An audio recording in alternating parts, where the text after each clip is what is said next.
లూకాసు వార్త 2వ అధ్యాయం 7వ వచనంలో తన తొలిచూలు కుమారుని కని పొత్తిగుడ్డలతో చుట్టి సత్రములో వారికి స్థలము లేనందున ఆయనను పశువుల తొట్టిలో పరుండబెట్టెను.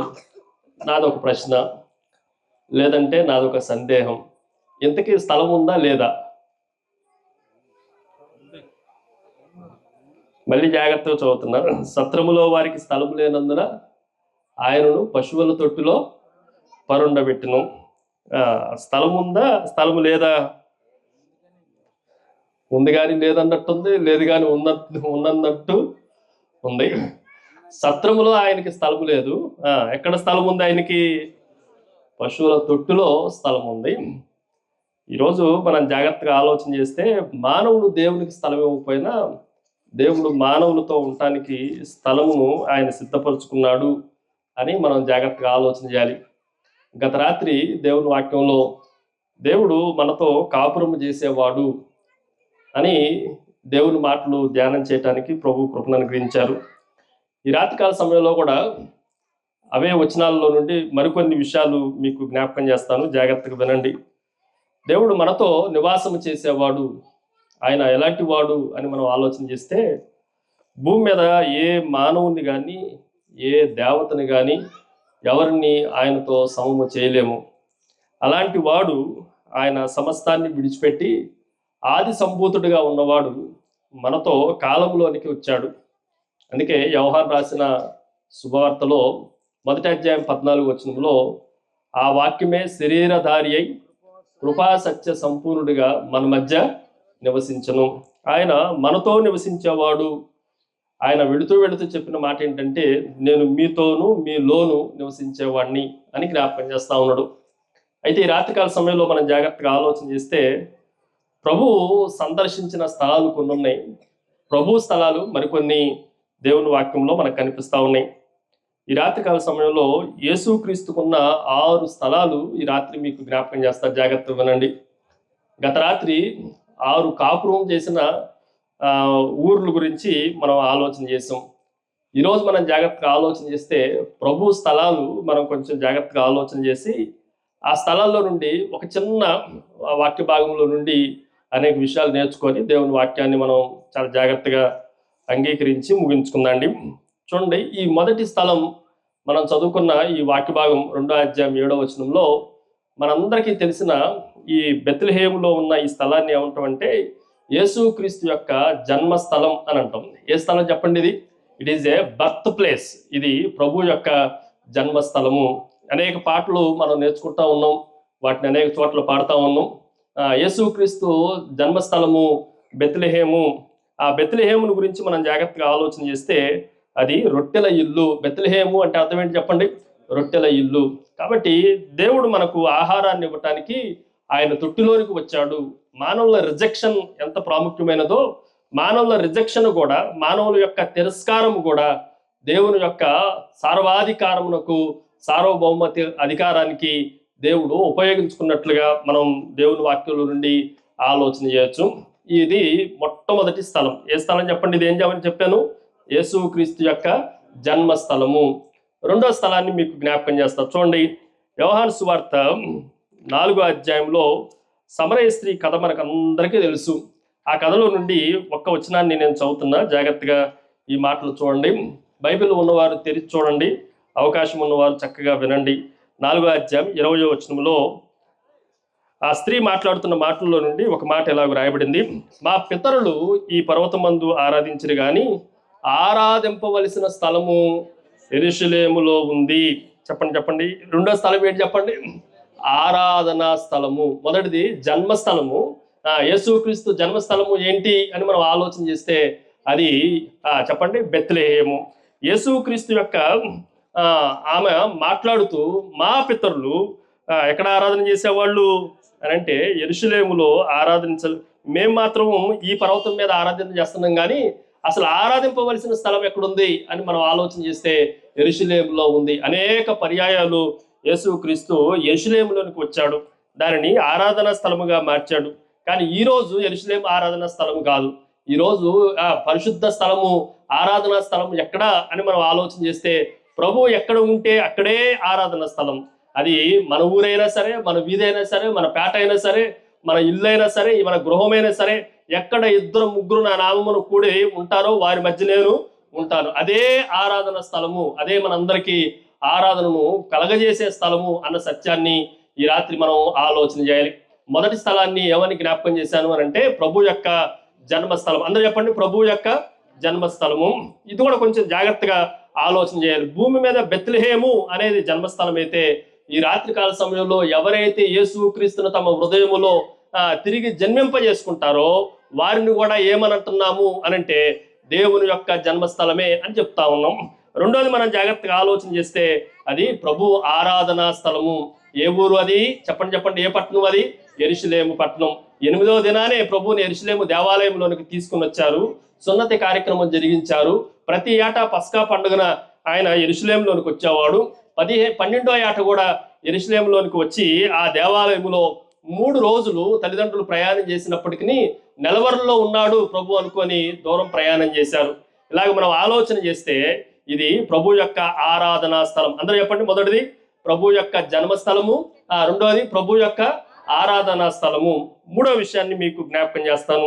చూడండి, యోహాను సువార్త 18వ అధ్యాయం. యోహాను సువార్త 18వ అధ్యాయం మొదటి వచనం, రెండో వచనం మనం చదివితే, యోహాను సువార్త 18వ అధ్యాయం మొదటి వచనం. యేసు ఈ మాటలు చెప్పి తన శిష్యులతో కూడా కిద్రోను వాగు దాటిపోయెను. అక్కడ ఒక తోట ఉండెను. దానిలోనికి ఆయన తన శిష్యులతో కూడా వెళ్ళెను. రెండో వచనం చదువుతున్నాం. యేసు తన శిష్యులతో పలుమార్లు అక్కడికి వెళ్ళుచుండెను గనక ఆయనను అప్పగించు యోదాకును ఆ స్థలము తెలిసి ఉండెను. ఏ స్థలం తెలిసి ఉండెను ఇది అనంటే, దీనికి 2 పేర్లు పెడతాను, జాగ్రత్త వినండి. దీనికి మొట్టమొదటి పేరు ఏంటి అనంటే, ఇది ప్రభు యొక్క ప్రార్థనా స్థలం. ప్రతిసారి ఎక్కడికి వెళ్ళేవాడు అనంటే కిద్రోను వాగు దాటి ప్రభు ప్రత్యేకంగా ఒక తోటలో ఆయన ప్రార్థన చేసేవాడు. పలుమార్లు ప్రార్థన చేసేవాడు. శిష్యుని తీసుకొని వెళ్ళి ప్రార్థన చేసేవాడు. 3 ప్రధానమైన శిష్యుని తీసుకొని వెళ్ళి ప్రార్థన చేసేవాడు. ఈ స్థలాన్ని ఏమన్నాము అనంటే ప్రార్థనా స్థలము అన్నాము. ఈ స్థలం ఏమైపోయింది చెప్పండి ప్రభుకి అనంటే, ఇది ప్రభు ప్రార్థన చేసే స్థలము, మోకరించే స్థలము, ప్రభువుని వేడుకునే స్థలము. కానీ అదే స్థలము ఎలాగ మారిపోయింది ఒక రోజున అంటే, ఇస్కరియోతు యోధా వచ్చి ప్రభువుని ప్రజలకు అప్పగించిన స్థలముగా మనం, ఇది ఏ స్థలము అనంటే అప్పగింపబడిన స్థలము. దీనికి మరొక కోణంలో మనం జాగ్రత్తగా ఆలోచన చేస్తే, ఒక దొంగలలాగా వచ్చి ప్రభువుని, దోపిడీదారులుగా వచ్చి ప్రభువుని సిలువకు అప్పగించిన స్థలము అని చెప్పొచ్చు. ఎన్ని స్థలాలు చెప్పానండి? ఉన్నారా మీరు ఇక్కడ? జాగ్రత్తగా వినండి. ఈ స్థలంలో ఉంటే ఈ స్థలాల పేర్లు మీరు జాగ్రత్తగా వినాలి. మొదటిది ప్రభు యొక్క జన్మస్థలము, రెండవది ప్రభు యొక్క ఆరాధనా స్థలము, మూడవది మనం జాగ్రత్తగా ఆలోచన చేస్తే ప్రార్థనా స్థలము. ప్రార్థనా స్థలం కాస్త ఏం మారింది అనంటే ప్రభుని అప్పగించే స్థలము, ప్రభు అప్పగింపబడిన స్థలముగా మారిపోయింది. నాలుగవది మనం జాగ్రత్తగా ఆలోచన చేస్తే చూడండి, యోహాను సువార్త 19వ అధ్యాయంలో మరొక స్థలమును గురించి యోహాను భక్తుడు రాస్తా వచ్చాడు. యోహాను సువార్త 19వ అధ్యాయం 20వ వచనం. యోహాను సువార్త 19వ అధ్యాయం 20వ వచనంలో మరొక వచనాన్ని నేను చదువుతున్నా. యేసు సిలువ వేయబడిన స్థలము, యేసు సిలువ వేయబడిన స్థలము పట్టణమునకు వెలుపల ఉండెను. ఇది ఏ స్థలం అంటే చెప్పండి? ఇది సిలువ వేయబడిన స్థలము, సిలువ స్థలము. ఇది ప్రభువు కొరకు, మనందరి కొరకు మరణించిన స్థలము, భయంకరమైన శిక్షను అనుభవించిన స్థలము, మనల్ని పాపము నుండి, శాపము నుండి, ఉగ్రత నుండి, నరకము నుండి తప్పించిన స్థలము. ఇది ప్రపంచ మానవాళికి కావలసిన స్థలము. ఈ సిలువ దగ్గరే మనందరికీ విలువ ఉంది. సిలువ లేకుండా మనకు విలువ లేదు అన్న సత్యాన్ని మనం జాగ్రత్తగా ఆలోచన చేయాలి. ఏ స్థలం అండి ఇది? సిలువ వేయబడిన స్థలము. ప్రభు జన్మస్థలం చూస్తా ఉన్నాం. రెండోది చెప్పండి? రెండోది ఆరాధనా స్థలం మనం చూసాము. మూడో స్థలం ఏంటి చెప్పండి? ప్రార్థనా స్థలము. ఇదే ఎలాగ మారింది? అప్పగింపబడిన స్థలముగా మారింది. నాలుగోది అప్పగించిన ఆయన ఏం చేశారు అంటే సిలువ వేసిన స్థలము. దాన్ని 5వ స్థలాన్ని మీకు జ్ఞాపకం చేస్తాను. ఈ మాటను కూడా జాగ్రత్తగా ఆలోచన చేద్దండి. 5వ స్థలము మత్తయి సువార్త 28వ అధ్యాయం. మత్తయి సువార్త 28వ అధ్యాయం 6వ వచనంలో ఇలాగ రాయబడతా వచ్చింది. మత్తయి సువార్త 28వ అధ్యాయం 6వ వచనం. ఆయన ఇక్కడ లేడు, తాను చెప్పినట్టే ఆయన లేచి ఉన్నాడు. రండి ప్రభు పండుకొనిన స్థలము చూచి. ఏ స్థలం అంట? ఇది ప్రభు పండుకొనిన స్థలము. అంటే ఒక మాటలో చెప్పాలంటే ప్రభు మరణించిన తర్వాత ఆయనను సమాధిలో పండుకోబెట్టిన స్థలము. దీనిని మనం చెప్పుకోవాలంటే ప్రభువు నిద్రిస్తున్న స్థలము. ఇలా చెప్తాను. ఈ ప్రభు యొక్క స్థలాల్లో ఒకవేళ జర్నీ లాగా మనం మాట్లాడాలి అనంటే తొట్టులో పండుకున్న స్థలము దగ్గర నుండి సమాధిలో పండుకున్న స్థలము వరకు ప్రభు ప్రయాణం జరుగుతూ వచ్చింది. ప్రభు ప్రయాణము కొనసాగుతూ వచ్చింది. ఇక్కడేమో మరి ఏం చేసిందంటే తొట్టులో పరుండబెట్టును. ఇక్కడ యేసుక్రీస్తు పండుకొని ఉన్న స్థలము, పండుకున్న స్థలము పండుకున్నట్లుగా ఉందా అనంటే లేదు. ఆ స్థలానికి మరొక కోణంలో మనం జాగ్రత్తగా ఆలోచన చేయాలంటే ప్రభు ఇక్కడ లేడు, ఆయన లేచి ఉన్నాడు. ఆయన మరణాన్ని జయించి అందరితో ఆయన సముడు కాదు, అందరిలాగా ఆయన సమాధుల్లో ఉన్నవాడు కాదు, అందరిలాగా ఆయన సమాధిలో మూయబడినది కాదు. ఆయన సమాధిని, మరణాన్ని, నరకాన్ని, శాపాన్ని, సమస్తాన్ని గెలిచి తిరిగి లేచిన వాడు. ఆయనతో పోటీ అయిన వాడు, ఆయనతో సాటి అయిన వాడు ఒక్కడు కూడా లేనే లేడు. అందరూ మరణానికి బందీలై మరణపు అంచుల్లో ఉండి మరణంలో వాళ్ళు వీగిపోయి ఓడిపోయిన వారే గాని మరణాన్ని గెలిచిన ఏకైక మానవుడు భూమి మీద ఎవరు అనంటే ఆయనే మనుష్య కుమారుడు. మరణాన్ని తిరిగి జయించడానికే ఆయన ఈ లోకంలోనికి తొట్టులోనికి వచ్చి పండుకున్నాడు.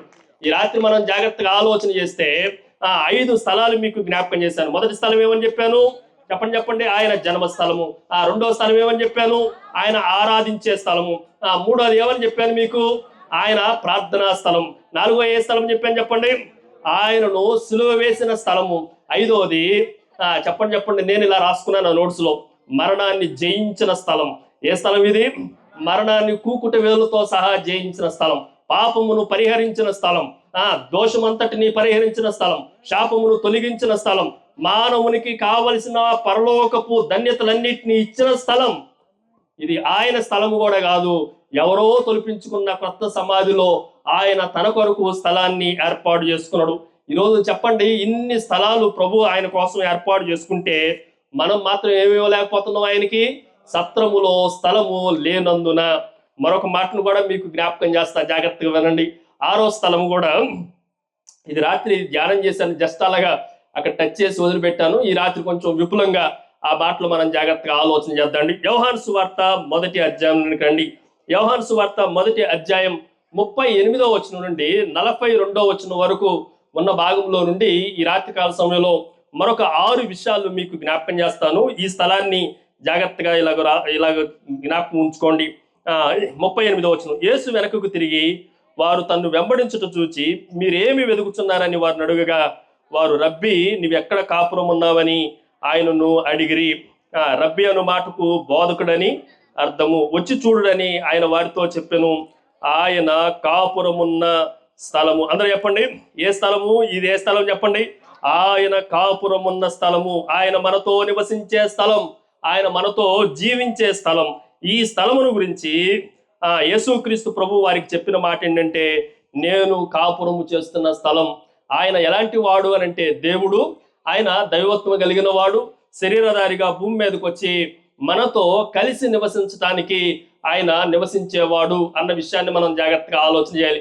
కాపురము అనే మాటని జాగ్రత్తగా ఆలోచన చేస్తే ఇది అసలు శిశులు తెలుగు మాట, సంస్కృతం మాట కాదు.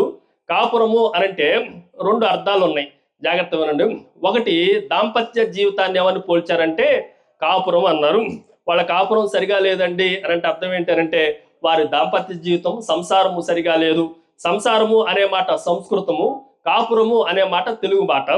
రెండోది, కాపురము అనంటే అర్థం ఏంటి అనంటే కాపురం అనే మాటలో 2 పదాలు ఉన్నాయి, కాపు ప్లస్ ఉరము. కాపురము అంటే ఏంటి అర్థం ఏంటంటే కాపు ప్లస్ ఉరము. ఉరము అంటే అర్థం ఏంటంటే ఊరు అని అర్థం, లేదంటే గృహము అని అర్థం. కాపు అని అంటే రక్షణ లేదంటే ప్రొటెక్షన్ అని అర్థం, కాపుదల అని అర్థం.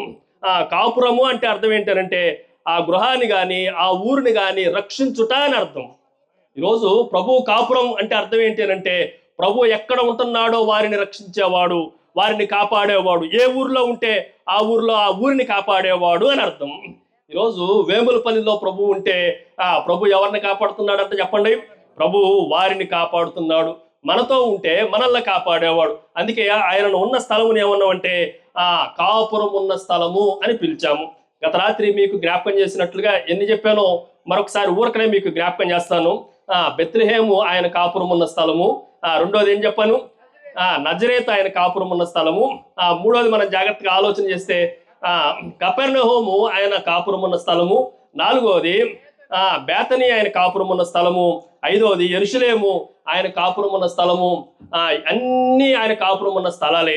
మనం జాగ్రత్తగా ఆలోచన చేస్తే ఇప్పుడు మనం చదువుకున్న ఈ భాగములో యోహాను సువార్త 1వ అధ్యాయంలో ఆయన ఎక్కడ జరుగుతున్న సంఘటనలు అని అంటే 1వ అధ్యాయం 28వ వచనంలో రాయబడతా వచ్చింది. చూడండి, 1వ అధ్యాయం 28వ వచనం. యోహాను బాప్తిస్మిచ్చున్న యోర్దానుకు అవతలనున్న బేతనియాలో ఈ సంగతులు జరిగను. ఇప్పుడు ఎక్కడ కాపురం ఉంటున్నాడు అని మనం జాగ్రత్తగా ఆలోచన చేస్తే చెప్పండి. బేతనియాలో కాపురం ఉంటా ఉన్నాడు, బెత్లెహేములో కాపురం ఉంటా ఉన్నాడు. అయితే ఈ రాత్రి మనం జాగ్రత్తగా ఆలోచన చేస్తే ప్రభువుని మనం కనుగొనాలి. అందరూ చెప్పండి, ఎవరిని కనుగొనాలి? క్రిస్మస్ అంటే అర్థం ఏంటనంటే మెస్సయాను కనుగొనుట. అందరూ చెప్పండి, క్రిస్మస్ అంటే ఏంటి? మనం కనుగొనటం కాదు, మనల్ని ప్రభువు కనుగొనటం కాదు, మనమే ప్రభువుని కనుగొనుట, మనమే మెస్సియాను కనుగొనుట. మెస్సయా అను మాటకు అర్థం ఏంటి అనంటే అభిషక్తుడు అని అర్థం. మెస్సయా అనేది హీబ్రూ భాష, క్రీస్తు అనేది గ్రీకు భాష. రెండు అర్థాలు ఒకటే. మెస్సయా అంటే క్రీస్తు అని అర్థం, క్రీస్తు అంటే మెస్సయా అని అర్థం. ఈ రెండింటికి అర్థం ఏంటి అనంటే అభిషక్తుడు అని అర్థం. అందరూ చెప్పండి, మెస్సయా అంటే ఏంటి? అభిషక్తుడు. ఎలాగూ అభిషేకము కలిగిన వాడు మనల్ని దర్శిస్తున్నాడో దానికి మనము ఎలాగూ ప్రతిస్పందించాలో ఆ మాటలు ఈ వాక్య భాగంలో నుండి జాగ్రత్తగా ఆలోచన చేసి దేవుడు నాకు ఇచ్చిన ఈ వాక్య భాగంలో నుండి నేను చక్కగా వాక్యాన్ని ముగించేస్తా. చూడండి, 38వ వచనం నుండి 42వ వచనం వరకు ఉన్న ఈ భాగంలో నుండి 6 విషయాలు ఈ రాత్రి మీకు జ్ఞాపకం చేస్తా. 6 స్థలాల పేర్లు మీకు గుర్తున్నాయా? మొదటి స్థలం ఏంటి చెప్పండి? ప్రభు జన్మస్థలం. 2వది ప్రభు ఆరాధించే స్థలం. 3వది చెప్పండి ప్రభు యొక్క ప్రార్థనా స్థలము. అదే స్థలం ఏమైంది? చెప్పండి దేవుణ్ణి అప్పగింపబడిన స్థలము. 4వది సిలువ వేయబడిన స్థలము. 5వది ఆయన పండుకొని ఉన్న స్థలము, లేదంటే సమాధిని గెలిచిన స్థలము, మరణమును గెలిచిన స్థలము, అంతిమంగా విజయాన్ని పొందిన విజయశీలుడిగా ఉన్న స్థలము. 6వది మనం జాగ్రత్తగా ఆలోచన చేస్తే ఆయన కాపురం ఉంటున్న స్థలం. ఆయన నీతో నాతో కలిసి జీవించడానికి ఇష్టపడుతున్నాడు అన్న సత్యాన్ని ఈ రాత్రి మనం ఆలోచన చేయాలి.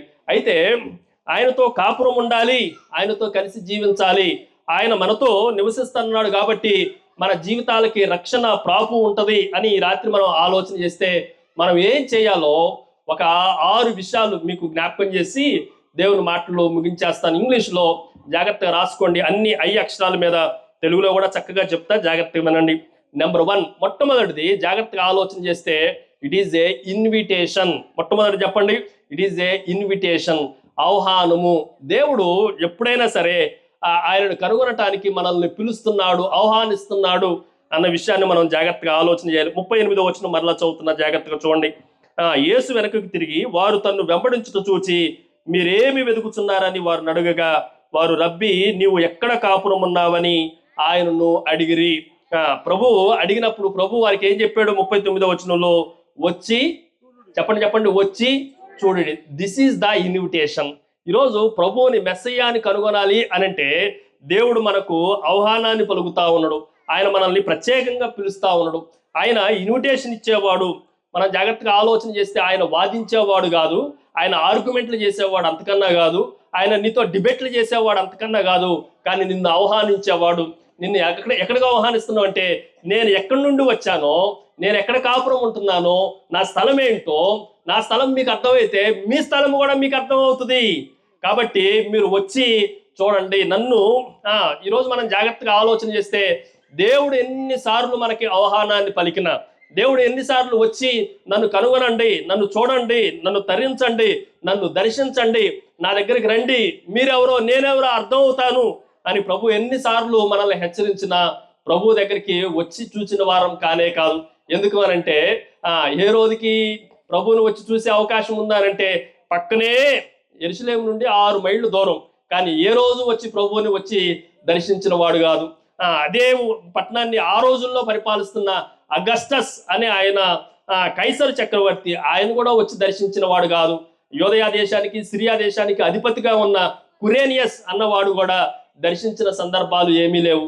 కానీ బాప్తిస్మిచ్చు యోహాను భక్తులు, ఆయన దగ్గర పనిచేస్తున్న 2 శిష్యులు ఈయన ఎవరయ్యా అని అడుగుతా ఉంటే యోహాను చెప్తా ఉన్నాడు, బాప్తిస్మిచ్చు యోహాను చెప్తా ఉన్నాడు, ఇదిగో లోక పాపములను మోసుకొని పోవు దేవుని గొర్రె పిల్ల.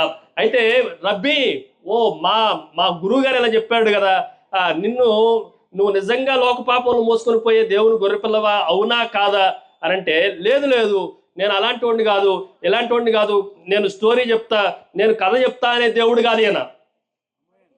ఈ దేవుడు ఎలాంటి వాడంటే, వచ్చి చూడండి, నన్ను వచ్చి కనుగొనండి, రుచి చూచి యెహోవా ఉత్తముడని రుచి చూచి తెలుసుకోండి. మీరు ఏదో స్టోరీలు చెప్పి తెలుసుకోవద్దు. చరిత్రలో నిలబడుతున్న రోజులు ఇవి, చరిత్రలో రాయబడిన రోజులు ఇవి. ఆ దినములలో అని స్టార్ట్ చేయటం ప్రపంచం మొత్తము రోమా పరిపాలన క్రింద ఉన్నప్పుడు రాయబడిన సంఘటనలు. ఇవన్నీ చరిత్రలో జరిగిన సంఘటనలు. అనగనగనగనగనగా అన్న ఒక రోజు ప్రారంభంతో ప్రారంభించబడిన సంఘటనలు కాదు ఇవి. భూమి మీద ఖచ్చితంగా జరిగినవి, ఏ టైంలో జరిగినవి, ఏ సందర్భంలో జరిగినవి, ఏ రాజుల కాలంలో జరిగినవి, ఎవరి పరిపాలన కింద ఇవి జరిగినవి అని ఖచ్చితంగా ప్రభువుతో మాట్లాడుతున్న మాటలను బట్టి మనకు అర్థం అవుతా ఉంది. ఈరోజు మనందరికీ దేవుడు ఇన్విటేషన్ పిలుస్తా ఉన్నాడు. దేవుడు మనల్ని ఆహ్వానిస్తా ఉన్నాడు. ఈ ఊర్లో కూడా అనేక మందిని మేము ఆహ్వానిస్తా ఉన్నాం. మీరు వచ్చి ప్రభువును చూడండి, ప్రభు ఎవరో కనుగొనండి, ప్రభు ఏంటో కనుగొనండి, ప్రభు చేసిన కార్యములు ఏంటో కనుగొనండి, ఆయన ఉన్న స్థలాలు ఏంటో కనుగొనండి, ఆయన మరణమును గెలిచిన వాడు అని కనుగొనండి, మీరు ఆయనతో సాటిగా ఉండేవాడు ఎవడో లేడు అని కనుగొనండి. ఈ రాత్రి మనం జాగ్రత్తగా ఆలోచన చేస్తే చాలా మందికి పిలుపు ఉంది, కానీ ఆ పిలుపును అందుకున్న వాళ్ళు, ఆహ్వానాన్ని స్వీకరించిన వాళ్ళు కనిపించట్లేదు. ప్రయాసపడి భారం మోసుకున్న సమస్త జనులారా, చెప్పండి, నా యొద్దకు వద్దొద్దు, నా దగ్గరకు రావద్దు, దూరంగా ఉండే మీరు నన్ను ఆలోచన చేయండి. నేను మీ దగ్గరకు రాను, మీరు నా దగ్గరకు రావద్దు. మీరు కావాలంటే కానుకలు వేయండి, కావాలంటే అది చేయండి, పుణ్యకార్యాలు చేయండి, దాన ధర్మాలు చేయండి, నీలాలు ఇవ్వండి, ఊళ్ళు తోసుకోండి అని చెప్పట్లా. మీరు కమాన్ వచ్చి చూచి నేను ఎవరో మీరు అప్పుడు పరీక్షించండి. ఇలాగూ ఛాలెంజ్ చేసేవాడు లోకములో ఉన్నవాడు ఆయన గనుడైన దేవుడు, పరలోకము నుండి మన కొరకు వచ్చినవాడు అన్న సత్యాన్ని మనము గ్రహించాలి. రెండవ విషయాన్ని మీకు జ్ఞాపకం చేస్తాను. రెండోది, ఇట్ ఈజ్ ఏ ఇన్వెస్టిగేషన్. మొదటిది ఏమని చెప్పాను, ఇంగ్లీష్లో జాగ్రత్తగా రాసుకోండి 5 అక్షరాల మీద. మొదటిది ఇట్ ఈజ్ ఏ ఇన్విటేషన్, ఆహ్వానం పలికాడు, రండి వచ్చి చూడండి. రెండోది ఇట్ ఈజ్ ఏ ఇన్వెస్టిగేషన్, వారు రండి వచ్చి చూడండి అంటే వచ్చిన 2 శిష్యులు ఎవరెవరు అని అంటే, ఒక ఆయన పేరు అంద్రేయ, రెండో ఆయన పేరు యోహాను. ఎవరెవరు చెప్పండి వీళ్ళిద్దరు? ఈ పుస్తకాన్ని రాస్తున్న యోహాను ఒక ఆయన, రెండో ఆయన పేరేం పేరంటే సీమోను పేతురు తమ్ముడు అయిన అంద్రేయ, ఆయన సహోదరుడైన అంద్రేయ. వీళ్ళిద్దరు అన్నారు, అయ్యా మాకు టైం లేదు వచ్చి చూడటానికి, మీరేం చెప్తున్నారు, మాకు టైం లేదు, అందరూ వచ్చారంట, మైక్ పెట్టారంట, ఈ స్టేజ్ అంతా, మాకు టైం లేదు అన్న వాళ్ళు ఏమన్నారు చూడండి, 39వ వచనంలో, వచ్చి చూడడని ఆయన వారితో చెప్పగా వారు వెళ్ళి ఆయన కాపురం ఉన్న స్థలము చూచి. వచ్చి చూడడి, రెండు పదాలు కదా, వచ్చి చూడడి. వాళ్ళు ఏం చేశారు, వెళ్ళి చూచి. అందరూ చెప్పండి, వారు ఏం చేశారు, వెళ్ళి, ఎక్కడికి రమ్మన్నాడో అక్కడికి వచ్చారు, వారు వెళ్ళారు. ఏం చేయమన్నాడో చూడడి అంటతోనే ఆయన కాపురం ఉన్న స్థలమును చూచి. జాగ్రత్తగా ఆలోచన చేయండి, ఇట్ ఈజ్ ఏ ఇన్వెస్టిగేషన్. ఈరోజు మనం చాలా మందికి ప్రభు ఆహ్వానిస్తున్నా, ప్రభు ఎవరో తెలుసుకునటానికి, ప్రభు ఎవరో కనుగొనటానికి సమయం లేని వాళ్ళు కొంతమంది, స్థలం లేని వాళ్ళు కొంతమంది, ఆసక్తి లేని వాళ్ళు కొంతమంది, నానా రకాలైన వేరే వేరే వేరే వేరే వ్యామోహాల్లో ఉన్నవారు మరో కొంతమంది. కానీ కొంతమంది బైబిల్ని మనం జాగ్రత్తగా ఆలోచన చేస్తే చాలా ఫుల్ బిజీ అయిన వాళ్ళు కూడా వారు ప్రభువుని కనుగొనటానికి టైం తీసుకున్నారు. ఆ తర్వాత అధ్యాయాల్లో యోహాను సువార్త 2వ అధ్యాయంలో ఒక ఆయన, 3వ అధ్యాయంలో ఒక ఆయన, ఇలాగ చాలా మంది కనిపిస్తా ఉన్నారు. నికోదేముకి పగలంతా చాలా బిజీ ఉన్నాడేమో, లేదంటే యూదుల వల్ల భయపడ్డాడేమో, ఇంత పెద్దవాడిని చిన్నోడి దగ్గరికి వెళ్ళటం ఎందుకో నామోషిలాగా ఫీల్ అయ్యాడేమో, కానీ రాత్రి వచ్చాడు, ఆయన జీవితం మారింది. మరొక ఆయన చాలా డబ్బున్నవాడు, పొట్టిగా ఉన్నాడు, కానీ గట్టిగా మేడి చెట్టు ఎక్కాడు. ప్రభు ఎవరో కనుగొనాలనుకున్నారు. ఈరోజు ప్రభువుని కనుగొనాలి అని అంటే ఎక్కడికి రావాలి, ప్రభు దగ్గరికి రావాలి. అది రాత్రి అయినా ప్రభు దగ్గరికి రా, మధ్యాహ్నమైనా ప్రభు దగ్గరికి రా, ఉదయమైనా ప్రభు దగ్గరికి రా. ప్రభు దగ్గరకు వస్తే ప్రభు ఎవరో నీకు అర్థం అవుతుంది. ప్రభు దగ్గరికి రాకుండా నేను ఎక్కడో ఉంటానండి, ఏదో చేస్తానండి అని అంటే కుదరదు. ఇన్వెస్టిగేషన్ మనం జాగ్రత్తగా ఆలోచన చేస్తే పరిశోధన చేయాలి, అన్వేషణ చేయాలి. ఎవరిని గురించి అన్వేషణ చేయాలి? ఈరోజు అందరూ దేవుడి గురించి పర్యవేక్షణ చేస్తా ఉన్నారు, దేవుడి గురించి అన్వేషణ చేస్తా ఉన్నారు, దేవుడి గురించి పరిశోధన చేస్తా ఉన్నారు. కానీ నిజమైన దేవుడి గురించి మాత్రం పరిశోధన చేసేవాడు ఒక్కడు కూడా లేడు. నిజమైన దేవుడి గురించి పరిశోధన చేసిన వారు బైబిల్లో చాలా మంది ఉన్నారు. వారిలో ఒకళ్ళ పేరు చెప్పండి ఆయన పేరు అంద్రియ. మరొక ఆయన పేరు ఏం పేరు అని అంటే యోహాను. వీరిరువురు ప్రభువుని అన్వేషించి ఏం చేస్తున్నారు అని అంటే ఆయన కాపురం ఉన్న స్థలమును చూచారు. ఎక్కడికి వెళ్ళారు ఆయన అంటే, ఇంతకీ ఆయన కాపురం ఉన్న స్థలం ఎక్కడ అని అంటే అది బెత్లెహేమో తెలియదు, అది యెరూషలేమో తెలియదు, అది నజరేతో తెలియదు, అది బేతనియో తెలియదు. కానీ వాళ్ళు వెళ్ళారు. వెళ్ళిన వారు ప్రభువును చూచారు. అందరూ చెప్పండి, వారు వెళ్ళి చెప్పండి వాళ్ళు ప్రభువుని చూచి. ఈరోజు మనం జాగ్రత్తగా ఆలోచన చేస్తే, ఉదాహరణకి నందిగామ ఎలా ఉంటుంది అని మేము చెప్పాం. మేము ఇక్కడ కూర్చొని నందిగామ మధ్యలో గాంధీ సెంటర్ ఉంటుంది, గాంధీ బొమ్మ ఉంటుంది, అటువైపు పోతే బైపాస్ రోడ్డు ఉంటుంది, ఇటు పక్క వెళ్తే బస్ స్టాండ్ ఉంటుంది అని చెప్పి మీరు మ్యాపుల్లో చూస్తే నందిగామ అర్థం అవుతుందా? మ్యాప్లో పట్టణంలో చూస్తే మీకు నందిగామ అర్థమైపోతే ఇంకెందుకు ప్రభు రావటం? దేవుడు ఎవరో అని పుస్తకాల్లో చదివేస్తే, దేవుడు ఎవరో అని చిత్రాల్లో చూసేస్తే, దేవుడు ఎవరో అని రచయితల్లో చూస్తే అర్థం కాదు. మీరు ఎక్కడికి రావాలి? నందిగామ నడిబొడ్లోనికి వచ్చి వీధుల్లో నడిస్తే అప్పుడు మీరు పరిశోధన చేసిన వారు అవుతారు. ఇది ఎక్కడ ఉందో అనుభవపూర్వకంగా, ఇది నడిబొడ్డులో ఉంది, ఇది తూర్పు వైపున ఉంది, ఇది పడమర వైపున ఉంది, ఇది ఉత్తర వైపున ఉంది అని స్థలాలతో సహా చెప్పగలరు. ఈరోజు మనం జాగ్రత్తగా ఆలోచన చేస్తే ప్రభు ఎక్కడ ఉన్నారో వారు వచ్చి చెప్పండి వారు కాపురం ఉన్న స్థలమును చూచి. It is a very perfect investigation. చాలా అద్భుతమైన పర్యవేక్షణ, పరిశోధన, అన్వేషణ ప్రభు కొరకు చూస్తా ఉన్నారు. అందుకే ఇర్మియా గ్రంథం 29వ అధ్యాయం 13వ వచనంలో నన్ను వెదుకువారు పూర్ణ హృదయముతో శ్రద్ధగా వెదుకువారిను వారు నన్ను కనుగొనెదరు. ఈరోజు ప్రభువుని వెదకటానికి మనకు టైం లేదు. ప్రభువుని వెదకటానికి, ప్రభువుని కనుగొనటానికి మనకు సమయం లేదు, స్థలము లేదు. అంతకన్నా ఆసక్తి ఏమాత్రము లేనే లేదు. ఈ రాత్రి మనం జాగ్రత్తగా ఆలోచన చేస్తే మొట్టమొదటిది ఏం చెప్పండి. It is a invitation. సర్వాధికారి అయిన దేవుడు వచ్చి చూడండి, నా యొక్క జీవితం మొత్తం వచ్చి చూడండి అని చెప్పండు. ఈయనలో వచ్చి చూసిన వాళ్ళందరూ బతుకులు మారినాయి. ఎవరిది ఆయన దగ్గరకు వచ్చి చూసిన తర్వాత అరే ఈ లోపాలు ఉన్నాయి, ఈ తప్పులు ఉన్నాయి, ఈ పాపాలు ఉన్నాయి, ఇవి మేము నేరస్థాపన చేయటానికి ఉంది అని చెప్పడానికి ఎవరి దగ్గర లేనే లేదు. కానీ ఏ దేవుడు ఇలాంటి స్టేట్మెంట్ ఇవ్వాల? మా దగ్గరకు వచ్చి చూడండి అన్న స్టేట్మెంటు ఎవరు ఇవ్వటానికి వారికి ధైర్యం సరిపోలా. కానీ బైబిల్లో మేము ప్రకటిస్తున్న దేవుడు ఆయన మనలందరినీ ప్రత్యేకంగా ఆహ్వానిస్తాడు. రెండోది, ఇట్ ఈజ్ ఏ ఇన్వెస్టిగేషన్. ఆయన ఏం చేస్తున్నాడు అని అంటే, వీరిద్దరూ యోహాను శిష్యులు ప్రభు శిష్యులుగా మారే సమయంలో ప్రభువుని గురించి సంపూర్ణంగా పరిశోధన చేసి అన్వేషించి ఆయన స్థలంలో ఉన్న వాటిలన్నిటిని వెతికి పట్టుకున్నారు. ఈ విషయాన్ని మనం జాగ్రత్తగా ఆలోచన చేయాలి. మూడో విషయాన్ని మీకు జ్ఞాపకం చేస్తాను. ఇట్ ఈజ్ ఏ ఇంటిమసీ, సాన్నిహిత్యము. మనము ఎవరితో ఇంటిమసీ కలిగి ఉండాలి అనంటే ప్రభువుతో మనము సాన్నిహిత్యాన్ని కలిగి ఉండాలి. వాళ్ళు ఏం చేశారని చెప్పండి. 39వ వచనం మరలా చదువుతున్న, వారు వెళ్ళి ఆయన కాపురం ఉన్న స్థలము చూచి. మీరున్నారు అసలు ఇక్కడ బైబిల్లో? ఎక్కడున్నారు? మత్తయి సువార్త 1వ అధ్యాయంలో ఉన్నారు, అంతేగా? దేవుడికి స్తోత్రం. యోహాను సువార్త అని చెప్పారు. యోహాను సువార్త 1వ అధ్యాయం 39వ వచనంలో, ఆయన కాపురం ఉన్న స్థలము చూచి ఆ దినము ఆయన యొద్ద బస చేసిరి. ఆ దినము, అందరూ చెప్పండి, ఆ దినము ఆయన యొద్ద బస చేసిరి. ఇది కొంచెం జాగ్రత్తగా ఆలోచన చేస్తే ఇట్ ఈజ్ ఏ ఇంటిమసీ. ఎవరితో సాన్నిహిత్యం కలిగి ఉన్నారు అనంటే ప్రభువుతో. వాళ్ళు వచ్చేసి చూసేసి బాయ్ బాయ్ అని చెప్పాల. ఆ రోజు ఎక్కడ గడిపారు వాళ్ళు? మనం 2 గంటలు గడపటానికి అల్లాడిపోతున్నాం, 4 గంటలు గడపటానికి అల్లాడిపోతున్నాం. కానీ వారు యేసుక్రీస్తుని మెస్సయ్యాని కనుగొనటం అంటే అర్థం ఏంటో తెలుసా? ప్రభువుతో బస చేయాలి. ఆ దినమంతా వాళ్ళు ఏం చేశారు అనంటే బస చేస్తా ఉన్నారు. అప్పుడు పగలు రమారమి 4 గంటల వేళాయను. ఈ మాటను జాగ్రత్తగా వినండి.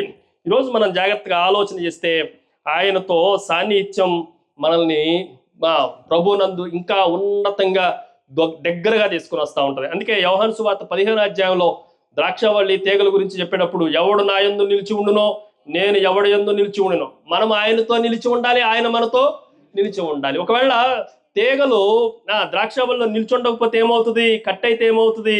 ఆయనతో సంబంధం ఉండదు. వీరు ప్రభువుతో బస చేశారు. ఈరోజు కొంతమంది ఎక్కడ బస చేస్తున్నారో, కొంతమంది రోడ్ల మీద బస చేసే వాళ్ళు ఉన్నారు. అడ్డంగా పండుకొని బస చేసేవాళ్ళు ఉన్నారు, నిలువుగా పండుకొని బస చేసేవాళ్ళు ఉన్నారు, ఎక్కడ పడితే అక్కడ బస చేసేవాళ్ళు ఉన్నారు, బ్రాందీ షాపుల దగ్గర బస చేసేవాళ్ళు ఉన్నారు, వ్యభిచారుల దగ్గర బస చేసేవాళ్ళు ఉన్నారు. కానీ వీళ్ళని అడిగితే వీళ్ళిద్దరూ ప్రభువు దగ్గర ఆ దినం అంతా ఏం చేశారు చెప్పండి? ఓ ఈరోజు మనం జాగ్రత్తగా ఆలోచన చేస్తే క్రిస్మస్ అంటే అర్థం ఏంటి అని అంటే నువ్వు ప్రభువుతో సాన్నిహిత్యం కలిగిన స్థలం కనుగొనటం. వీళ్ళు ఏం చెప్తున్నారు అని అంటే మొట్టమొదటిది ఏమని చెప్పారండి? It is a invitation. ప్రభు ఇచ్చిన పిలుపుని వారు అందుకున్నారు, ఆహ్వానాన్ని వారు మేర. రెండవది ఇట్ ఈజ్ ఏ ఇన్వెస్టిగేషన్, పరిశోధన చేశారు, ప్రభువుని కనుగొన్నారు. మూడవది ప్రభువుని కనుగొన్న తర్వాత మూడవది ఏం చెప్పాను? ఇట్ ఈజ్ ఏ ఇంటమసీ, సాన్నిహిత్యం కలిగి ఉన్నారు, దగ్గర సంబంధాన్ని కలిగి ఉన్నారు. ఆ దినమంతా ఆయనతోనే బస చేసిరి. ఈరోజు మనం జాగ్రత్తగా ఆలోచన చేస్తే దాని నాలుగో విషయాన్ని మీకు జ్ఞాపకం చేస్తా. ఈ స్టెప్స్ కొంచెం జాగ్రత్త వినండి. మొదటిది ప్రభు యొక్క ఆహ్వానం మేరకు వాళ్ళు ఎక్కడికి వచ్చారు? ప్రభు దగ్గరికి వచ్చారు, ప్రభు ఉన్న స్థలమును చూచారు. దీన్ని ఏమని చెప్పినాం? ఇన్వెస్టిగేషన్ అని చెప్పినాం. ఇన్వెస్టిగేషన్ అయిపోయిన తర్వాత వాళ్ళు ఏం చేశారు? ప్రభుతో ఆ దినమంతా ఉన్నారు, బస చేశారు, ఇంటమిసీని వారు కలిగి ఉన్నారు. ఇంటమిసీ అయిపోయిన తర్వాత నాలుగోది ఇట్ ఈజ్ ఏ ఐడెంటిటీ. అందరూ చెప్పండి, గుర్తింపు, ఐడెంటిటీ. ఏమని గుర్తించారు అని అంటే చూడండి, అంద్రయ్య చెప్తున్న మాట, యోహాను మాట విని ఆయనను వెంబడించిన ఇద్దరిలో ఒకడు సీమోను పేతురు యొక్క సహోదరుడైన అంద్రియ. ఇతడు మొదట తన సహోదరుడైన సీమోనుని చూచి మేము మెస్సయ్యాను, అందరూ చెప్పండి, మేము మెస్సయ్యాను కనుగొంటిమి. ఇది క్రిస్మస్ అంటే ఏంటి అని అంటే మేము మెస్సయ్యాను కనుగొంటిమి. ఇది గ్రీక్ మాట. కనుగొంటిమి అన్న మాట అందరికి తెలుసు, కానీ ఇది గ్రీక్ భాషలో ఏమన్నా అంటే యురేకా. యురేకా అంటే ఏంటి? కనుగొంటిమి, మేము మెస్సయ్యాను కనుగొంటిమి. Eureka, we found the messiah. ఈరోజు మనం జాగ్రత్తగా ఆలోచన చేస్తే మెస్సయ్యాను కనుగొన్నది ఎవరు అని అంటే ఇద్దరు వ్యక్తులు. ఎవరంటే చెప్పండి? ఒక ఆయన పేరు అంద్రియ, మరొక ఆయన పేరు ఇదిగో ఈ యేసుక్రీస్తు శిష్యుడైన యోహాను. యేసుక్రీస్తు ఎక్కువగా ప్రేమించిన శిష్యుడైన యోహాను. వీరిరువురు ఏమి కనుగొంటున్నారు అని మనం జాగ్రత్తగా ఏమని గుర్తిస్తున్నారు అని అంటే మెస్సయ్యాను గుర్తించారు. ఈరోజు మనం జాగ్రత్తగా ఆలోచన గుర్తించడం చాలా ప్రాముఖ్యమైంది. ఎప్పుడు గుర్తింపు వచ్చింది చెప్పండి? ఇంట్లో కూర్చున్నప్పుడా గుర్తింపు వచ్చింది? మొట్టమొదటికి ఎక్కడికి రావాలి? ప్రభు దగ్గరికి రావాలి. రెండోది ఆయన దగ్గరకు వచ్చి చూడాలి. మూడోది ఆయనతో బస చేయాలి. ఒకవేళ మీకు ఇంత టైం లేదండి అని అంటే మరికొంత విషయాలు కూడా మీకు జ్ఞాపకం చేస్తాం. కొద్దిగా ఇక్కడ ఈ టాపిక్ ఇక్కడ కొద్దిగా ఆపి 4వ అధ్యాయానికి రండి. 4వ అధ్యాయంలో కొంతమంది రావట్లేదని ప్రభువే వచ్చిండు. ఎవరి దగ్గరకు వచ్చిందంటే భయంకరంగా పాపం చేస్తున్న ఒక స్త్రీ దగ్గరకు వచ్చాడు. ఆమె అప్పటికే 5 పెనిమిట్లు కలిగి ఉంది. ఉన్నవాడు 6వ వాడు కూడా ఉన్నాడు. ఈయన గురించి జాగ్రత్తగా ఆలోచన చేస్తే ప్రభువుని ఏమనుకుంది అని మనం ఆలోచన చేస్తే నేను త్వరగా ఒక 3-4 విషయాలు మీకు జ్ఞాపకం చేస్తాం. చూడండి, 4వ అధ్యాయం 9వ వచనంలో ఒక మాట ఇలాగ రాయబడింది. 4వ అధ్యాయం త్వరగా తీయండి, పేజ్ నెంబర్ 83, 4వ అధ్యాయం 9వ వచనం. ఆ సమరయ స్త్రీ, యూదుడు అయిన నీవు మొట్టమొదటి ఏమని కనుగొంది అనంటే, ఓ యేసుక్రీస్తు ప్రభువా, నీవు దాహానికి కూర్చున్నవావు కదా, నువ్వు నాకు ఎలా కనిపిస్తున్నావు అంటే నీ వేషం కానీ, నీ భాష కానీ, నీ రూపం కానీ ఇవి ఎలా కనిపిస్తున్నాయి అంటే నువ్వు ఒక యూదుడివి, నువ్వు ఒక యూదుడు అయిన వాడుగా కనిపిస్తా ఉన్నావు. నీకు సమరయులైన మాకు ఏ మాత్రము సాహిత్యము లేనే లేదు, ఏ మాత్రము ఇంటమసి లేనే లేదు, నీతో కాపురం చేయటానికి, నీతో బస చేయటానికి మాకు అవకాశం లేనే లేదు. ప్రభు మరలా మాటలు కొనసాగిస్తూనే ఉన్నాడు. మాటలు కొనసాగిస్తుండగా 19వ వచనం వచ్చేసరికి ఆయన మాటలన్నిటిని బట్టి నా మాటలు కొంచెం జాగ్రత్తగా పట్టుకోవాలి. యూదుడైన నీవు సమరయ స్త్రీ నన్ను దాహంకి ఎలాగో అడుగుతున్నావో ఆయనతో చెప్పిను. ఎనగా యూదులు సమరయులతో చెప్పండి సాంగత్యము, అది ఇంటమసి అనంటే సాన్నిహిత్యము సాంగత్యము చేయరు. నువ్వు యూదుడు అని నేను ఎరుగుదును. ఏమని కనుగొన్నా అనంటే నిన్ను యూదుడని కనుగొన్నా. కొంచెం మాట్లాడిన తర్వాత మాట్లాడిన తర్వాత మాట్లాడుతూ ఉండగా మన బ్రతుకులు కనిపిస్తూ ఉంటాయి. ప్రభుతో మనం ముచ్చటిస్తుండగా ప్రభు ఎవరో మనకు అర్థం అవుతా ఉంది. కొద్ది దినాలు మనం దూరంగా ఉన్నప్పటికీ ప్రభు మన దగ్గరకు వచ్చిన తర్వాత ప్రభుతో మాట్లాడుతున్న రెండో మాట 19వ వచనంలో ఇలాగ రాయబడింది. ఇప్పటికే ఉన్నవాడు పెనిమిటి కాడు, సత్యమే చెప్పితివ నేను. అప్పుడు ఆయన, అయ్యా నీవు ప్రవక్తవని. యూదుడు కాస్త ఇప్పుడు ఏమని తెలుసుకుందేమా, మాట్లాడుతూ ఉంటే మన బ్రతుకులన్నీ బయటపడతాయి. ఎవరితో మాట్లాడితే అయ్యగారులతోనూ ఊర్లో ఉన్న వాళ్ళతో మాట్లాడితే మీ బతుకులేం బయటపడవు. మీరు ఎవరినైనా కవర్ చేయగలరు, కావాలంటే ఎవడన్నా తెలిసిన వాడు ఉంటే వాడిని చంపేనే మీరు బ్రతకగలరు. కానీ ఈయన అలాంటి వాడు కాదు. ఈ మధ్యకాలంలో మన గురించి కొన్ని రహస్యాలు తెలిసినాయి అంటే అక్రమ సంబంధాల గురించి తెలిసినాయి. వాళ్ళు భార్యని లేపేసిన వాడు, భర్తను లేపేసిన వాళ్ళు అడ్డంగా ఉన్నారని తల్లిదండ్రులు లేపేసిన వాళ్ళు రోజు పేపర్లో కనిపిస్తున్నారు. ఈరోజు మనం జాగ్రత్తగా ఆలోచన చేస్తే ఈయన ఈ స్త్రీ ఏమని చెప్తుందంటే, నీవు ప్రవక్తవని చెప్పండి, నీవు ప్రవక్తవని నేను ఎరుగుదును, గ్రహించుచున్నాను. మరలా మాట్లాడుతూనే ఉన్నాడు. నేను ప్రవక్తనని గ్రహిస్తా ఉండగా మాట్లాడిన తర్వాత అమ్మ 25వ వచనం 24వ వచనం చెప్తున్నా, దేవుడు ఆత్మ కనుక ఆయనను ఆరాధించువారు ఆత్మతోనూ సత్యముతోనూ ఆరాధింపవాలి. దానికి ఆ స్త్రీ అంటుంది, క్రీస్తు అనబడిన మెస్సయ్య వచ్చునని నేను ఎరుగుదును. ఎదురుగా ఉన్నవాడు మెస్సయ్య అని కనుగొనట్ల ఏమని చెప్తుందంటే, క్రీస్తు అనే మెస్సయ్య వస్తున్నాడు. ఇంకొద్దిగా మాట్లాడాడు. 29వ వచనంలో, మీరు వచ్చి నేను చేసినవన్నీ నాతో చెప్పిన మనుషుని చూడండి, ఈయన క్రీస్తు కాడా. ఎక్కడ కంక్లూడ్ అయిపోయిందండి. మనం జాగ్రత్తగా ఆలోచన చేస్తే, యూదుడితో అనుకున్న ఆయన నీకు నాకు సాంగత్యం లేదు అని చెప్పినామా, ఇంకొంచెం మాట్లాడుతూ ఉండగా ప్రవక్తని గ్రహించినామా, మాట్లాడుతుండగా నేను చేసినవన్నీ చెప్పండి. యేసుక్రీస్తు మెస్సయ్య అంటే అర్థం ఏంటో తెలుసా? ప్రభు యొక్క క్రిస్మస్ సందేశం ఏంటంటే, నువ్వు చేసిన భాగవతం అంతా నీతో చెప్పేవాడు, ఇంకెవడో చెప్పలేడు. కొంతమందికి చెవులు ఉంటాయి కానీ వినబడవు, కళ్ళు ఉంటాయి కానీ కనబడవు, నోరు ఉంటుంది కానీ మాట్లాడవు. కానీ ఈ దేవుడు అలాంటి వాడు కాదు. నువ్వు చేసినవన్నీ నీతో చెప్పేవాడు, నువ్వు ఎలాంటి దానివో చెప్పేవాడు, నీ ఇంట్లో ఎవడున్నాడో చెప్పేవాడు, ఇంకా ఎంతమందితో ఉన్నవాడు చెప్పేవాడు. ఇలాంటి వారిని ప్రభు ఏం చెప్పాడు, నేను మెస్సయ్యాను కనుగొంటిని. నా మాట అర్థమవుతుందా? ఈరోజు మనం జాగ్రత్తగా ఆలోచన చేస్తే ఐడెంటిటీ చాలా ప్రాధాన్యమైనది. ఎప్పుడు అనంటే ఆయనతో మాట్లాడినప్పుడు, ఆయనతో బస చేసినప్పుడు, ఆయన దగ్గరకు వచ్చినప్పుడు, ఆయనను కనుగొన్నప్పుడు మనకేం కనిపిస్తుందంటే ఆయన ఎవరో ఆ గుర్తింపు మనకు అర్థం అవుతా ఉంటుంది. 4 విషయాలు చెప్పాను. ఏంటి చెప్పండి. మొదటిది ఏమని చెప్పాను? ఇట్ ఈజ్ ఏ ఇన్విటేషన్, ప్రభు వారికి ఆహ్వానాన్ని పలికాడు. రెండవది ఇట్ ఈజ్ ఏ ఇన్వెస్టిగేషన్, వారు వచ్చారు చూచారు. మూడవది ఇట్ ఈజ్ ఏ ఇంటమసీ, సాన్నిహిత్యము, ఆ దినము ఆయన యొక్క బస చేశారు. 4వది ఇట్ ఈజ్ ఏ ఐడెంటిటీ, గుర్తింపు. ఏమని గుర్తించారు అనంటే మెస్సయ్య అని గుర్తించారు. దాని 5వ విషయాన్ని మీకు జ్ఞాపకం చేస్తాను. ఇట్ ఈజ్ ఏ ఇనిషియేటివ్ అంటే అంకురార్పణము, చొరవ తీసుకొనటం. వీళ్ళిద్దరిలో ఒక ఆయన చొరవ తీసుకున్నాడు. ఈరోజు కొంచెం జాగ్రత్తగా క్రిస్మస్ సందేశంలో ఇక్కడున్న సేవకులకి, ఇక్కడ ఉన్న విశ్వాసులందరికీ ఒక చిన్న మాట చెప్పాలి. చూడండి 41వ వచనంలో, ఇతడు మొదట తన సహోదరుడైన సీమోనును చూచి, మొదటి అధ్యాయం 41వ వచనం చదువుతున్నా, మేము మెస్సయ్యాను కనుగొంటుమని అతనితో చెప్పి యేసునద్దకు అతనిని తోడుకొని వచ్చాను. అందరూ చెప్పండి, యేసునద్దకు అతనిని తోడుకొని వచ్చాను. ఎంత అద్భుతమైన మాట అంటే, ఎవరు తోడుకొని వచ్చారు? అంద్రేయ ఎవరిని తోడుకొని వచ్చాడు? చెప్పండి. పేతురుని తోడుకొని వచ్చాడు. ఇది చాలా జాగ్రత్తగా ఆలోచన చేస్తే, శిష్యత్వం అనంటే నిశ్శబ్దంగా ఉండేది కాదు. శిష్యత్వం అంటే మాట్లాడేది, శిష్యత్వం అంటే చొరవ తీసుకునేది. క్రైస్తవ్యం అనంటే ఇతరులను ప్రభువు దగ్గరికి నడిపించేది. ఈరోజు మనం జాగ్రత్తగా ఆలోచన చేస్తే, ప్రభువు దగ్గరికి, కనుగొన్న మెస్సయ్య దగ్గరికి ఎవరిని నడిపిస్తా ఉన్నాడంటే బయట వాళ్ళని కాదు, సొంత సహోదరుడిని, ఆయన తోబుట్టుని ప్రభు దగ్గరికి నడిపిస్తా ఉన్నాడు. ఈరోజు మనం జాగ్రత్తగా ఆలోచన చేస్తే, నాకు గుండె ఆపరేషన్ అయింది. గుండె ఆపరేషన్ అయినప్పుడు నాకు మంచిగా సక్సెస్ఫుల్గా చేసిన డాక్టర్ గురించి 10 మందికి చెప్తా, ఆయన దగ్గర పోతే బాగా మంచిగా ఉంటుందని. అంతే కదా? మనము ప్రాణాంతకమైన రోగం వచ్చింది, ఆ రోగాన్ని బాగు చేసిన వాడి గురించి ఏమని చెప్తామంటే, ఈయన దగ్గరికి వెళ్తే మంచి మేలు జరుగుతుందండి, మన ప్రాణాలు నిలబడతాయి. మరి పాపము నుండి, శాపము నుండి, నరకము నుండి మన బ్రతుకునంతా మనకి తెలియజేస్తున్న ప్రభువు దగ్గరికి ఎవరినన్నా తీసుకురాగలుగుతున్నాం మనం? చెప్పండి. ఎవరినైనా?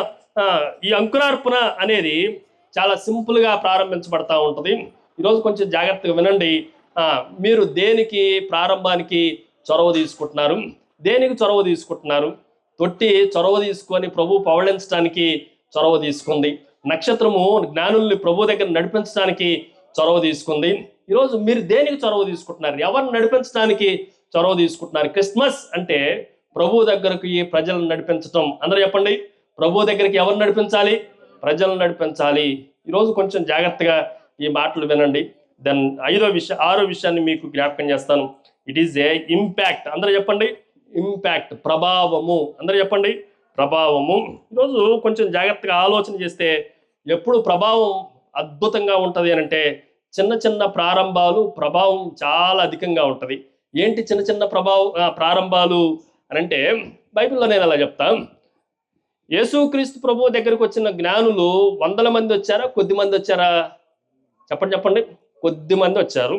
చాలా మంది బంగారము, బోళము, సామ్రాన్ని బట్టి 3 వచ్చారేమో అనుకుంటారు, కానీ ఎగ్జాక్ట్గా 3 కాదు. ఆ 3 మోసుకొని వచ్చారు, కొద్ది మందే వచ్చారు. నాకు తెలిసి 2 డిజిట్స్లోకి వాళ్ళు వచ్చుండ్రు. 2 అంకెల సంఖ్యలో లేని వాళ్ళే. గొర్రెల కాపర్లు కొందరని రాయబడిందా, ఎక్కువ మందిని రాయబడిందా? ఆ దేశంలో కొందరు గొర్రెల కాపర్లు ఉన్నారు. కొంచెం జాగ్రత్తగా ఆలోచన చేస్తే సమరయ స్త్రీ ఒకటే లేకపోతే ఎక్కువ మంది ఉందా ప్రభు దగ్గర నడిపించడానికి? ఒకతే. ఇక్కడ మనం జాగ్రత్తగా ఆలోచన చేస్తే అంద్రియ 100 మంది తీసుకొచ్చిండా, ఒక్కడనే తీసుకొచ్చిండా ప్రభు దగ్గరికి? ప్రభు దగ్గరికి ఒక్కడనే తీసుకొచ్చిండు. కానీ ఇంపాక్ట్ ఏంటో తెలుసా?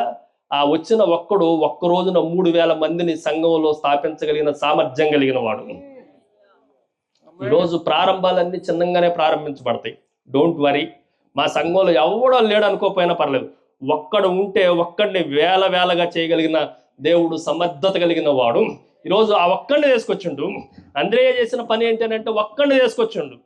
ఇంకా అంద్రేయ 5 పనులు చేశాడు బైబిల్లో. రెండో పని ఏంటంటే ఒక బాలుడిని తీసుకొచ్చిండు. ఆ బాలుడు ఎవడయ్యానంటే 5 రొట్టెలు 2 చేపలు ఉన్నవాడు. ఆ బాలుడిని తీసుకొస్తే 5 రొట్టెలు 2 చేపలు ఎన్ని వేల మందికి పంచిపెట్టాడు ప్రభు అంటే? 5,000 మందికి పంచిపెడితే ఇంకా ఎన్ని గంపలు మిగిలినాయి? 12 గంపలు. ఇశ్రాయేలులో ఉన్న 12 గోత్రాలకి సరిపోయినంత సమృద్ధి కలిగిన ఆహారాన్ని విరివిగా దేవుడు విడిచిపెట్టాడు. ఈరోజు మనం జాగ్రత్తగా ఆలోచన చేస్తే మీరు ఎక్కడా భయపడాల్సిన అవసరం లేనే లేదు. దేని గురించి చింతించాల్సిన అవసరం లేనే లేదు. తొట్టి చాలా చిన్నది. ఆయన దగ్గరకు వచ్చిన జ్ఞానులు కొంతమంది, ఆయన దగ్గరకు వచ్చిన గొర్రెల కాపర్లు కొంతమంది. ప్రభు దగ్గరికి నడిపించిన అంద్రియ కేవలం సీమోను పేతురునే ప్రభు దగ్గరికి నడిపించాడు. ఒక్కడిని నడిపించాడు. కానీ ఆ సీమోను ఎలాంటి వాడు అనంటే కింద రాయబడిన మాటలు కొంచెం జాగ్రత్తగా చూడండి. మేము మెస్సయ్యాను కనుగొంటిమి అని చెప్పిన యేసునద్దుకు అతనిని తోడుకొని వచ్చను. 42 వచ్చిన మెస్సయ్యాను మాటకు అభిషక్తుడు అని అర్థం. యేసు అతని వైపు చూచి, నువ్వు యోహాను కుమారుడు అయిన సీమోనువు, నీవు కేఫా అనబడుదువు. కేఫా అను మాటకు చెప్పండి రాయి అని అర్థము. ఇదిగో ఈ రాయి మీద, బండ మీద నేను నా సంఘమును కట్టుదును. క్రైస్తవ్యం అంటే అర్థం ఏంటో తెలుసా? ఇంపాక్ట్ చేసేది. మీరు ప్రభావితం చేయాలి. వచ్చిన వాడు ఒక్కడైనా చాలు, వచ్చిన వాళ్ళు కొందరైనా చాలు, వచ్చిన వాళ్ళు కొంతమంది అయినా చాలు. ఈరోజు మనం జాగ్రత్తగా ఆలోచన చేస్తే యేసుక్రీస్తు ప్రభు దగ్గరికి అంద్రియా తీసుకుంది ఒకడినా ఇద్దరినా? చెప్పండి, ఎవరిని తీసుకొని వచ్చిండు? ఒక్కడిని తీసుకొచ్చిండు. ఆ ఒక్కడు ఎంతమందిని, మొట్టమొదటి సంఘము రాయి మీద కట్టబడిన సంఘానికి ఎంతమందిని చేర్చాడు? 3,000 మంది చేర్చాడు. మీ ఊరి భాషలో చెప్పాలంటే మీ ఊరి జనాభా కన్నా ఎక్కువ మంది. వేములపల్లి జనాభా ఎంత? 2011వ సంవత్సరం సెన్సెస్ ప్రకారం 2,153 మంది. నేను గూగుల్లో సెర్చ్ చేసుకుని వచ్చాను. 2,153 మంది. కానీ పేతురు రక్షించిన ఒక్క రోజున ప్రసంగానికి రక్షించబడ్డ వాళ్ళు ఎంతమంది అంటే వేములపల్లిలో ఉన్న వారందరికన్నా ఎక్కువ మంది. ఈరోజు చెప్పండి, మీరు చొరవ తీసుకుంటే మీరు ఎంత ప్రభావితం చేయగలరంటే ఊరుని మార్చగలరు. ఈరోజు అలా మార్చే వాళ్ళ కోసం ప్రభు పరలోకం నుండి కిందకి దిగొచ్చి, రండి కమాన్, అందరినీ పిలవలా ప్రభు. ఎవరిని పిలిచాడంటే వచ్చి చూడండి, ఆసక్తి ఎవరిని వెతుకుతున్నారు అని అంటే అదిగో బాప్తిస్మం ఇచ్చి యోహాను చెప్తా ఉన్నాడు, ఇదిగో లోక పాపములను మోసుకొని పోవు దేవుని గొర్రెపిల్ల. ఆ గొర్రెపిల్ల దగ్గరికి నువ్వు రాగలిగితే ఆయన సర్వలోకములో ఉన్న పాపులందరినీ ప్రభు దగ్గరికి నడిపించే అంద్రేయలాగా, పేతురులాగా, యోహానులాగా, సర్వలోకమును దేవుని కొరకు సంపాదించిన 12 మంది అపోస్తులలాగా మనమందరము అగుదుము గాక. అలాగ మనల్ని దేవుడు ప్రభావంతో దేవుడు వాడుకొనును గాక, తన సేవను విస్తరింపజేయును గాక.